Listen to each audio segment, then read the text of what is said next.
ارغستان ولسوالۍ کې 902 اړمنو او مستحقو کورنیو ته د خوراکي توکو مرسته ترسره شول. د مسؤلینو په وینا په مرسته شوو توکو کې 6 کلمه خوراکي توکي شامل و.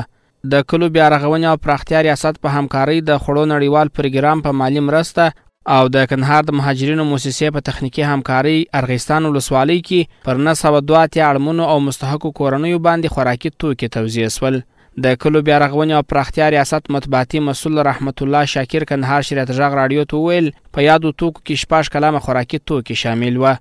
کندهار ولایت کلو د بیا رغونې او پراختیا ریاست ارغستان ولسوالۍ کې د خوړو نړیوال پروګرام په مالی مرسته او د کندهار د مهاجرینو موسسې په تخنیکی همکارۍ د 902 کورنیو سره 6 کلمه خوراکي توکي توزیع کړه چې په یادو خوراکي توکو کې 10 کیلو اوړه، 6 کیلو دال نخود، 1 کیلو مالګه، 3 کیلو غوړي،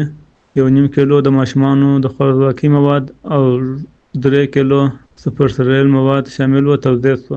د یادونې وړ ده چې د روژې مبارکې میاشتې د رارسېدو له امله اړوند امارتي ادارې هڅه کوي ترڅو په لیرو پرتو سیمو کې خپلو مستحقو هیوادوالو ته په وخت سره مرستې ورسوي.